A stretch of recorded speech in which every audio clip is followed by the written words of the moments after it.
नमस्कार, स्वागत है आपका हमारे चैनल में। मैं रानी गुप्ता आपके साथ और बड़ी खबर सामने आ रही है पश्चिम बंगाल से। आपको बता दें कि टीएमसी सरकार अब ईडी और सीबीआई की कार्रवाई को रोकने के लिए और भ्रष्टाचारियों पर जो एक्शन हो रहा है केंद्रीय जांच एजेंसियों के द्वारा, उसको रोकने के लिए दरअसल विधानसभा में अब निंदा प्रस्ताव ला रही है। आपको बता दें कि लगातार ममता बनर्जी भ्रष्टाचारियों पर जो एक्शन हो रहा है उससे बौखलाती हुई नजर आ रही है। इसी के साथ ही वो जहां देखने को मिला था कि अनुव्रत मंडल, अर्पिता मुखर्जी, पार्थ चैटर्जी पर जो कार्रवाई हुई है सेंट्रल एजेंसीज की, उससे कहीं ना कहीं बौखलाई नजर आई, उनका बचाव करते हुए भी नजर आई। और अब विधानसभा में ममता बनर्जी की सरकार अब निंदा प्रस्ताव लाने वाली है। इसी के साथ ही कहा जा रहा है कि ये देश की पहली ऐसी पार्टी होगी जो कि इस तरीके से केंद्र सरकार और सेंट्रल एजेंसीज के विरुद्ध निंदा प्रस्ताव लाने की तैयारी कर रही है। आपको बता दें कि निंदा प्रस्ताव जो है वो आज पश्चिम बंगाल की विधानसभा में पढ़ा जाएगा। इसी के साथ ही ममता बनर्जी खुद इस प्रस्ताव को पढ़ते वक्त उपस्थित रह सकती हैं, ऐसा भी कहा जा रहा है। आपको बता दें कि लगातार ये बातें देखने को मिल रही थी कि कैसे सेंट्रल जांच एजेंसियां लगातार एक्टिव है इस वक्त, और चाहे बात झारखंड की करें, बिहार की करें, पश्चिम बंगाल की करें, यूपी की करें, या फिर दिल्ली की, या फिर महाराष्ट्र की करें, लगातार ये जो CBI, ED, income tax department है, यानी कि तमाम सेंट्रल जांच एजेंसियां जो हैं इस वक्त लगातार एक्टिव है और ऐसी कार्रवाई कर रही है, रेड कर रही है, जिसमें कि इतने ज्यादा नोटों का अंबार देखने को मिल रहा है कि इसको गिनने के लिए कैश काउंटिंग मशीनें मंगवाई जा रही हैं। आपको बता दें कि हाल ही में जहां पश्चिम बंगाल में देखा गया कि पार्थ चैटर्जी, अर्पिता मुखर्जी का जब एसएससी घोटाला लोगों के सामने आया तो कितनी तादाद में वहां पर कैश बरामद हुए थे। अब तक टोटल रिकवरी 104 करोड़ के आसपास की बताई जा रही है। आपको बता दें कि लगातार बीजेपी नेता जो है ममता बनर्जी के निंदा प्रस्ताव को लेकर के उन पर पलटवार करते हुए नजर आ रहे हैं। इसी के साथ ही बीजेपी के ही नेता राहुल सिन्हा ने कहा कि ममता सरकार को तो खुलेआम लूट करने के लिए, भ्रष्टाचार करने के लिए प्रस्ताव लाना चाहिए अगर सीधे तौर पर देखा जाए, क्योंकि ये वही वाली बात हो गई कि भ्रष्टाचारियों को रोकने के लिए, उन पर कार्रवाई ना करने के लिए इस तरीके से ममता सरकार जो है प्रस्ताव ला रही है। और साथ ही उन्होंने ये तक कह दिया कि ममता बनर्जी ने तो जनता को इतने पैसे दिखा दिए हैं इन करप्शन और भ्रष्टाचार के जरिए कि इतने पैसे जनता ने शायद ही कभी एक साथ देखे होंगे। इसी के साथ ही बीजेपी प्रवक्ता शहजाद पूनावाला ने भी पलटवार किया है ममता सरकार पर और कहा कि टीएमसी सरकार माँ माटी मानुस की बातें करने वाली आज सिर्फ और सिर्फ मनी की बातें कर रही है, जिसकी वजह से आज उन्हें अपने भ्रष्टाचारी नेताओं का बचाव करने के लिए निंदा प्रस्ताव लाने की तैयारी करनी पड़ रही है। आपको बता दें कि इस चीज को लेकर के तमाम जो दल है वो लगातार सजग हो गए हैं और ममता सरकार को घेरते हुए नजर आ रहे हैं। बीजेपी ने लगातार इस पर पलटवार किया है और सीधे तौर पर कहा है कि हमेशा से ही ममता बनर्जी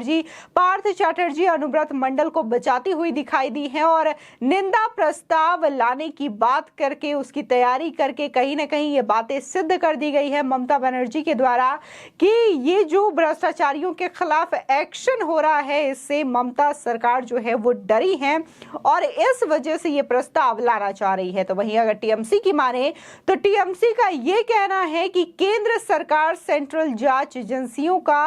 अपने लिए प्रयोग कर रही है, यानी कि विपक्षी पार्टियों को डराने धमकाने के लिए वहां पर रेड करी जाती है।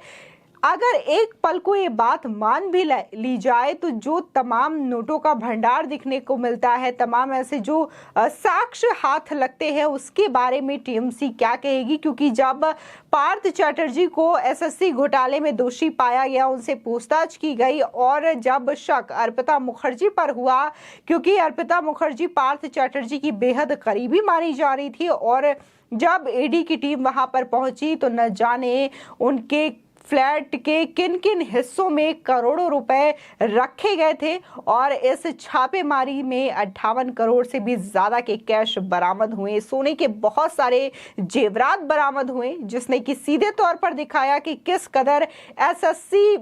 स्कैम हुआ था, ये घोटाला हुआ था और लाखों युवाओं के भविष्य को खतरे में डालकर उनके नौकरी को ताक पे रखकर इस तरीके से घोटाले को अंजाम दिया गया था। वहीं अगर हम बात अनुव्रत मंडल की करें, जो कि टीएमसी के सीनियर नेता हैं, इसी के साथ ही ममता बनर्जी से खासकर जुड़े हुए नेता हैं वो, और उनको भी पशु तस्करी मामले में दोषी पाया गया है और उनके खिलाफ भी लगातार जांच चल रही है और उनको भी दोषी पाया गया है और इस वक्त वो पुलिस की हिरासत में है। इसी के साथ ही अगर बात करें टीएमसी पार्टी की, तो लगातार ऐसी भी खबरें आती रहती है कि किस कदर उनके जो नेता हैं, कार्यकर्ता हैं, वो गुंडागर्दी करते हुए नजर आते हैं। आपको बता दें कि देखने को मिला था हाल ही में न बनना चलो अभियान बीजेपी के द्वारा निकाला गया था, जिसमें कि सीधे तौर पर बीजेपी नेता शुभेंदु अधिकारी और इसी के साथ ही सुकंता मजूमदार ने ये कहा था कि टीएमसी में लगातार जो करप्शन हो रहे हैं उसको रोकने के लिए और जनता द्वारा ही ये न बनना अभियान निकाला जा रहा है, यानी कि जनता का पूरा समर्थन इस अभियान को मिल रहा है। इसके बावजूद किस कदर बंगाल में हिंसा भड़की थी, बंगाल जल रहा था, ये तस्वीरें भी साफ साफ लोगों ने देखी और इसके पीछे कहीं ना कहीं ये बातें सामने आई कि टीएमसी के कार्यकर्ताओं के द्वारा ये गुंडागर्दी की गई और वहां पर ये जो अभियान है वो हिंसा में तब्दील हो गया। इसी के साथ ही टीएमसी के कई ऐसे नेताओं का बयान सामने आया जिसमें वो ये कहते हैं कि अगर उनका बस चलता तो वो बीजेपी के नेताओं को गोली मार देते, बम बारूद फेंक देते। यानी कि टीएमसी नेता, टीएमसी सरकार जो कि माटी मानुष की बात करती है, वो गोला बारूद और गोली की बात करने पर भी उतर आई है। इसी के साथ ही देखने को मिल रहा है कि जो राज्य में छोटे मोटे इलेक्शंस हो रहे हो उसमें भी हार का सामना करना पड़ रहा है। अभी हाल ही में महुआ मोइत्रा के विधानसभा क्षेत्र में जहां सहकारी चुनाव हुए थे तो उसमें बीजेपी को बहुत अच्छी जीत हासिल हुई थी। तो इसी के साथ ही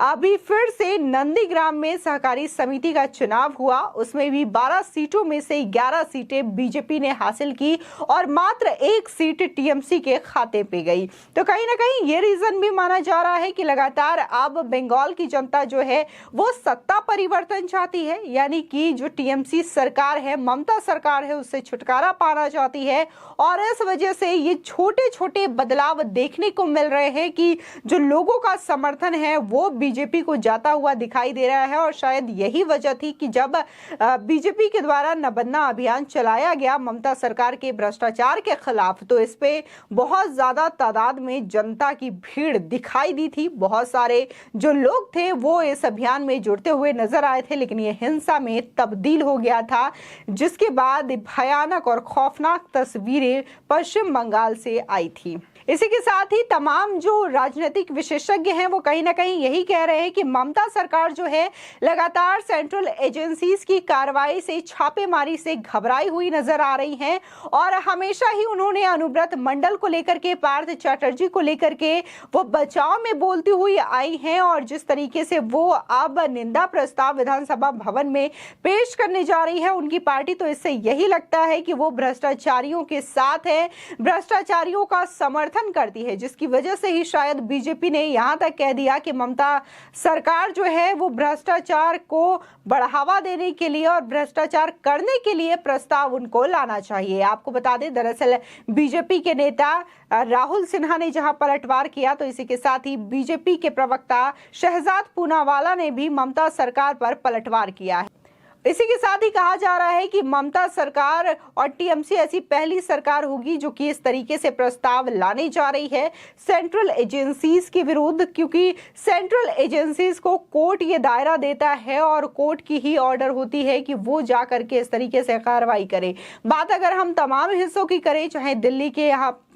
दिल्ली में देखने को मिला कि कैसे आम आदमी पार्टी के नेता मनीष सिसोदिया के घर पर सीबीआई ने रेड की। इसी के साथ ही पात्राचौल मामले में जहां संजय राउत इस वक्त ईडी की हिरासत में है, तो इसी के साथ ही झारखंड और बिहार समेत कई ऐसे राज्य हैं, कई ऐसे मुख्यमंत्री, कई ऐसे नेता रहे हैं जिनके यहाँ पर इन सेंट्रल एजेंसीज ने रेड करी है और यहाँ से तमाम सबूत हाथ भी लगे हैं, जिसकी बदौलत कुछ नेता तो जेल में भी हैं। और इस तरीके से ममता बनर्जी ये कह रही हैं कि सरकार अपने फायदे के लिए और विपक्षियों को नुकसान पहुंचाने के लिए इस तरीके से सेंट्रल एजेंसीज का उपयोग कर रही हैं, इसलिए वो पश्चिम बंगाल विधानसभा में इस तरीके से निंदा प्रस्ताव